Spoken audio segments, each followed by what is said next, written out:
So hello positive people, welcome to another video. तो इस video में अपन क्या बात करने वाले हैं, ये है अपना मैग्नेटिज्म का 5th वाला लेक्चर। और इस लेक्चर में अपन बात करने वाले हैं मैग्नेटिक प्रॉपर्टीज ऑफ मटेरियल की। देखो यहाँ पे जब मैं अपने 12th में था मेरे को बहुत ज़्यादा डिफिकल्टी हुई थी, क्योंकि ये चीज़ें हैं क्या मुझे समझ में ही नहीं आती थी। ठीक है, मैग्नेटिक ससेप्टिबिलिटी, मैग्नेटिक परमेबिलिटी क्यों यूज़ करते हैं, कहाँ से आया फॉर्मूला, कोई कुछ नहीं बताया।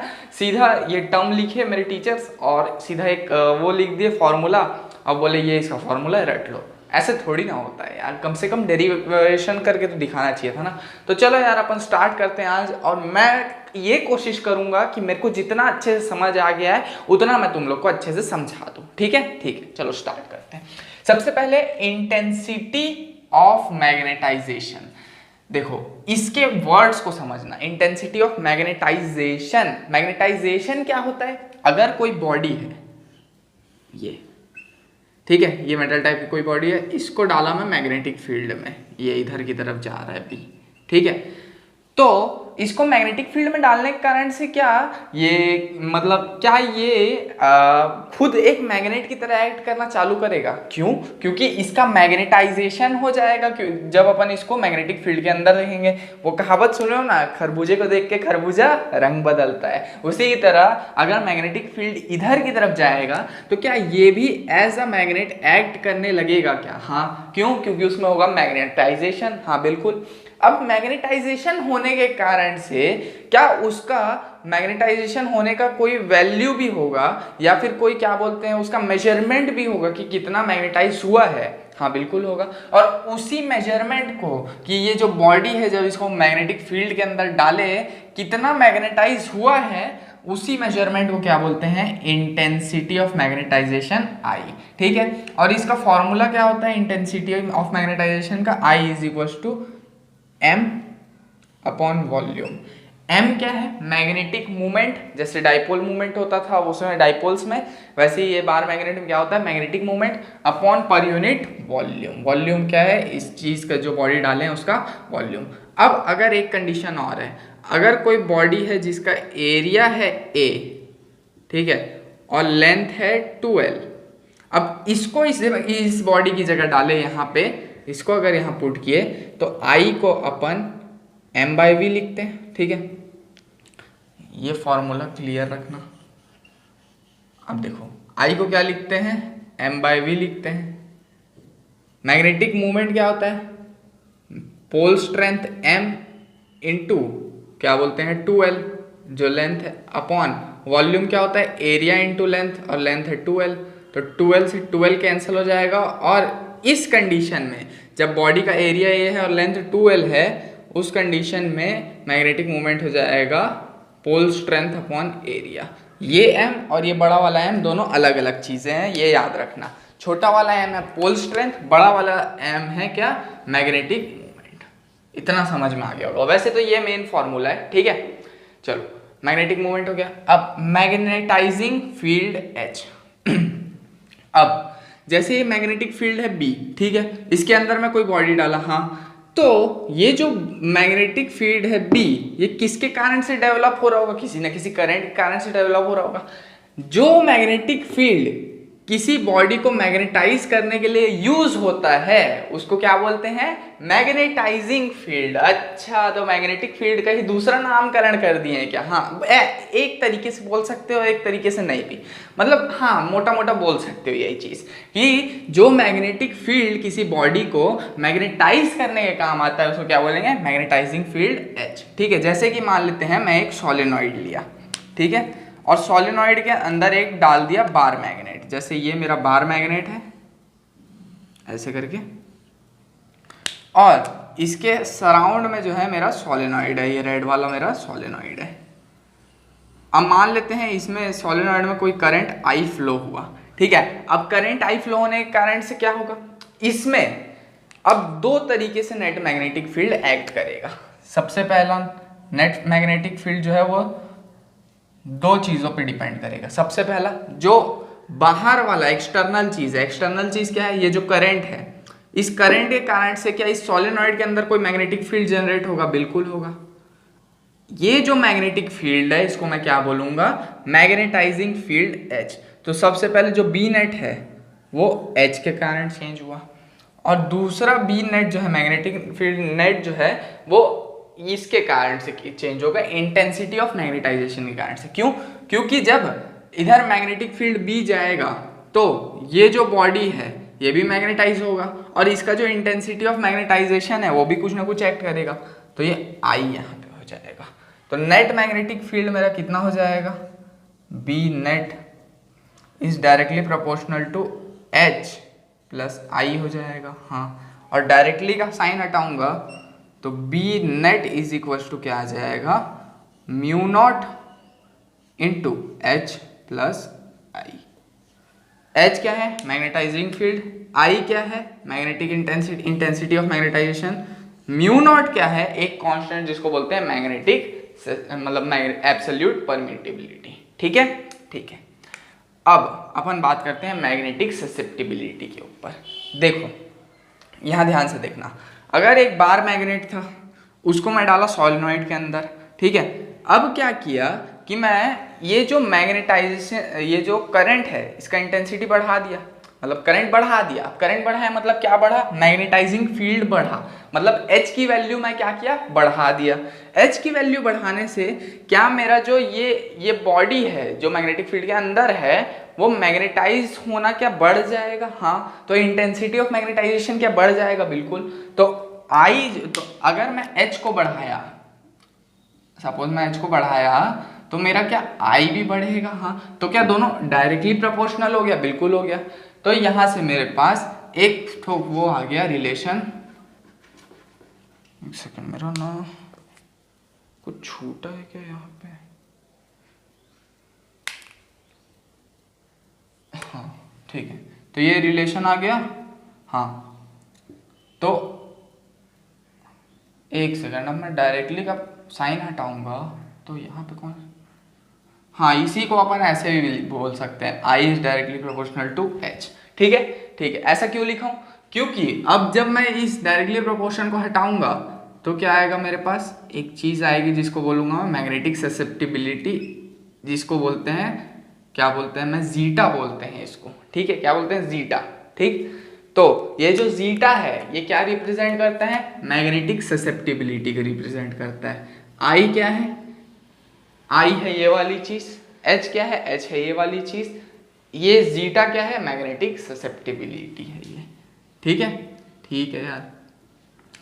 अब एब्सोल्यूट परमिटिबिलिटी, अभी अपन देखे अगर मैं नेट मैग्नेटिक फील्ड का पूरा फॉर्मूला निकाला, ठीक है, तो ये मेरे पास आया था म्यू नॉट एच प्लस आई। अब यहाँ पे ये म्यू नॉट क्या है, एब्सोल्यूट परमिटिबिलिटी होता है। ठीक है, अब मेरी बात ध्यान से सुनना, अगर ये जो सोलेनॉइड है इसके अंदर से अब मैं बार मैग्नेट हटा दूं, अब मैं बार मैग्नेट हटा दूं तो सोलेनॉइड पूरा खाली हो जाएगा। हाँ बिल्कुल, अब सोलेनॉइड अगर पूरा खाली हो जाएगा तो इंटेंसिटी ऑफ मैग्नेटाइजेशन लगेगा क्या, नहीं, क्योंकि वहां अंदर कोई ना कोई बॉडी होनी चाहिए, इंटेंसिटी मैग्नेटाइज करने के लिए कोई बॉडी होनी चाहिए ना पहले मैग्नेटिक फील्ड के अंदर। अब मैग्नेटिक फील्ड के अंदर कोई बॉडी नहीं है तो कैसे मैग्नेटाइज करोगे, तो आई जो है वो जीरो हो जाएगा क्या, अगर ये जो बॉडी है ये क्या बोलते हैं, फील्ड नहीं है, no bar magnet in solenoid, no bar magnet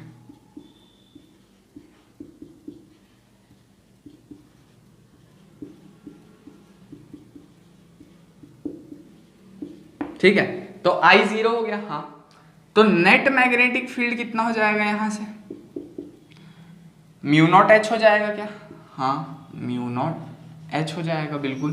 तो एच की वैल्यू यहां से मैं क्या डाल सकता हूं, H is equal to B not by mu not डाल सकता हूँ क्या, नेट मैग्नेटिक फील्ड को बी नॉट बोल लो, तो एच की वैल्यू यहाँ से मेरे पास कुछ आ गई क्या, हाँ, और म्यू नॉट की वैल्यू निकालूंगा तो बी नॉट बाई एच आ जाएगा क्या, हाँ, यही जो है म्यू नॉट मेरा एब्सोल्यूट परमिटिबिलिटी है। ठीक है, ठीक है। मैग्नेटिक परमिएबिलिटी, इसको समझते हैं ये क्या चीज़ है। तो देखो मैग्नेटिक परमिएबिलिटी क्या होगा, अगर मैं नेट मैग्नेटिक फील्ड लूंगा बी नेट, तो क्या आया था मेरे पास, ये सब छोड़ दो वापिस यहां पे आओ। ठीक है, तो बी नेट ये आया था mu not H plus I, H is equal to क्या, आई इज इक्वल टू क्या, x इंटू एच आया, हाँ बिल्कुल आया। यहाँ पे डालूंगा तो हो जाएगा म्यू नॉट, ये i की जगह x इंटू एच डालूंगा और h को कॉमन निकाल लूंगा तो h आया कॉमन, यहाँ आया 1 प्लस जीटा। ठीक है, ठीक है। अब mu naught into 1 plus zeta जो है एक टर्म और रिप्रेजेंट करता है जिसको मैं बोलता हूं मैग्नेटिक परमेबिलिटी म्यू एम। तो बी नेट को जो है मैं म्यू एम इंटू एच भी लिखता हूं। हाँ, तो यहां से मेरे को म्यू इसको और इसको कंपेयर करूंगा तो म्यू एम का वैल्यू क्या मिलेगा मेरे को म्यू एम का जो वैल्यू है वो मिल जाएगा, ये mu M is equal to mu not into 1 plus zeta. क्या ये चीज मिलेगी? हाँ, तो यहां से ये मैग्नेटिक परमेबिलिटी हो गया। ठीक है, ठीक है। अब यहां से मैग्नेटिक परमेबिलिटी का आ गया, मैग्नेटिक एब्सोल्यूट परमिटिबिलिटी का आ गया। अब रिलेटिव परमिटिबिलिटी, तो रिलेटिव परमिटिबिलिटी का एक फॉर्मूला होता है mu R is equal to mu M upon mu not. अब म्यू एम क्या निकाल रहा हूँ? Mu not into 1 plus X, तो यहाँ डालूंगा mu not into 1 plus zeta upon mu not से म्यू नॉट काटूंगा तो यहाँ से मेरे पास म्यू आर का फॉर्मूला आ जाएगा 1 प्लस जीटा। म्यू आर क्या आ गया भाई? Mu R is equal to 1 plus magnetic susceptibility. ठीक है, ठीक है।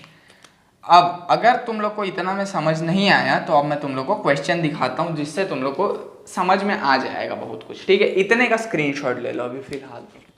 हाँ, तो यार अब अपन देखते हैं इस एग्जांपल को जो कि तुम्हारा पूरा का पूरा डाउट क्लियर कर देगा इस टॉपिक से रिलेटेड। ठीक है, तो सबसे पहले ये क्या बोलता है कि the magnetic induction and magnetizing field. Magnetic induction मतलब B की वैल्यू, मैग्नेटाइजिंग फील्ड मतलब H की वैल्यू। जो मैग्नेटिक मटेरियल के सैंपल है उसमें दी हुई है इतना और इतना।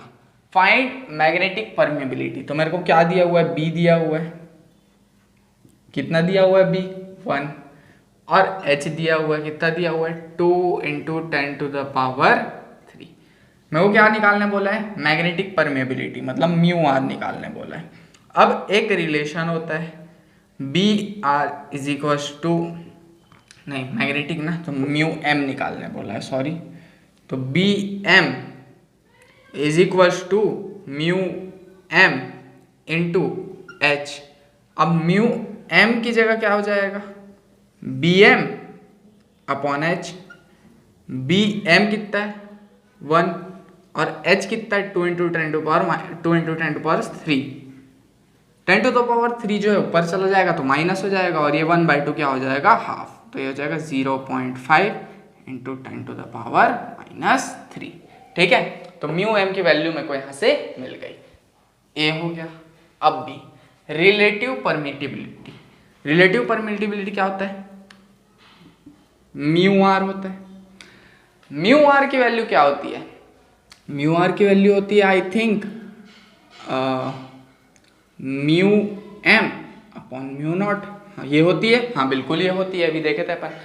म्यू एम क्या होता है? म्यू एम अभी यहाँ निकाले अपन। ठीक है, तो म्यू एम को यहाँ पे डाल देते हैं तो ये होता है 0.5 into 10 to the power -3 upon mu not की वैल्यू ये दी हुई है 4 pi into 10 to the power -7। ठीक है, अब यहाँ 3 गया यहाँ से और ये 10 टू पावर -4 हो जाएगा। यहाँ अगर मान लेते हैं, एक सेकेंड, यहाँ का ये पॉइंट मैं हटा दूँ, ठीक है, और यहाँ लगा दूँ -3, यहाँ 10 टू पावर -3 लगा दूँ। कोई दिक्कत है क्या? नहीं, क्योंकि एक 10 नीचे आ जाएगा, 10 टू पावर -3 हो जाएगा, ऊपर बच गया 5 अपॉन 4 पाई। 4 पाई का मतलब 12 ही होगा, मतलब पाई का वैल्यू 3 के आसपास रहता है। ठीक है, तो 4 3 12, 5/12 इंटू 10 टू द पावर -3। तो अगर मैं इस 10 टू पावर -3 को ऊपर ला लिया तो क्या हो जाएगा? ये हो जाएगा around 5/12 into 10 to the power 3 मतलब 1000। अगर मैं क्या इसको लगभग हाफ लिख सकता हूँ क्या? बोल सकता हूँ हाफ? नहीं, देखो अगर इसका वैल्यू अगर मैं निकालूँ तो ये हो गया 5, ये हो गया 12, ऐसे निकालो तो ये हो जाए 0.50 तो ये 0.4 के आसपास आएगा। इंटू 1000 करूँगा तो ये आ जाएगा 400 के आसपास। तो ये म्यू आर की वैल्यू आ गई 400। ठीक है, लगभग इतना ही आएगा। ठीक है। अब म्यू आर की वैल्यू मिल गई, मतलब बी मिल गया। अब सॉल्व करते हैं सी, मैग्नेटिक ससेप्टिबिलिटी क्या होता है। मैग्नेटिक ससेप्टिबिलिटी होता है ईटा, मतलब जीटा एक्स।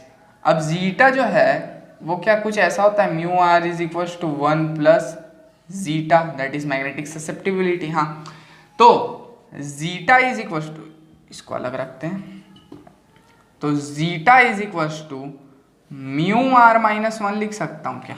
हाँ, म्यू आर कितना है 400, तो 400 माइनस 1, तो जीटा कितना हो जाएगा 399 हो जाएगा क्या। अरे बिल्कुल यार, तो यहाँ से सी भी मिल गया। अब बात करते हैं इंटेंसिटी ऑफ मैग्नेटाइजेशन आई की। तो अब आई निकालना है अपने को, इंटेंसिटी ऑफ मैग्नेटाइजेशन। आई कैसे निकालेंगे। अब आई की वैल्यू के लिए क्या क्या चाहिए रहता था अपने को, मैग्नेटिक मोमेंट m चाहिए रहता था अपॉन वॉल्यूम v चाहिए रहता था, बस इतना ही चाहिए रहता था। हाँ, क्या और किसी मेथड से निकाल सकते हैं इन सब की मदद से। देखो ध्यान से, म्यू आर दिया है, जीटा दिया है, और क्या दिया हुआ है, म्यू एम दिया हुआ है।